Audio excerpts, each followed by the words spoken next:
Troisième épisode de mes découvertes BDK. Cette fois-ci, je teste Pas ce soir et Pas ce soir extrait. On commence par l'eau de parfum. Encore une fois, fruité. Je me rappelle plus de la description de ce parfum. Ça me rappelle quelque chose. J'ai déjà senti cette odeur.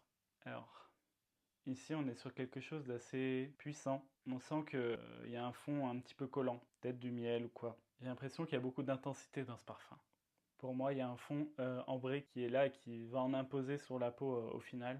Et ça me rappelle un parfum, mais j'arrive pas à me rappeler lequel. Un peu moins convaincu par Pas ce soir. Il y a quelque chose qui me rappelle un petit peu le shampoing. Allez, on essaye l'extrait. J'espère que l'extrait va plus me convaincre.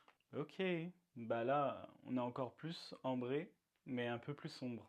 Signature ambrée, boisée, chaleureuse, avec le fruit, mais qui est moins présent. C'est un peu épicé pour moi. Il y a des épices un peu chaudes, hein. On n'est pas sur du curry, hein. Non, non, non, des épices un peu chic, pas alimentaire du tout. Alors c'est marrant parce que les BDK, j'ai l'impression, c'est des trucs, des saveurs un petit peu style alimentaire, mais traités pas de façon alimentaire, donc c'est assez intéressant. Ok, bah encore une fois, je suis plus convaincu par la version extrait que la version eau de parfum. Après, celui-là est peut-être un petit peu plus monolithique que la version eau de parfum, je pense que la version eau de parfum va plus évoluer sur la peau.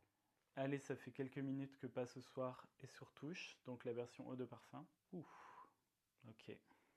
Je crois que j'avais dit ça, mais je préfère largement la version extrait pour Pas ce soir.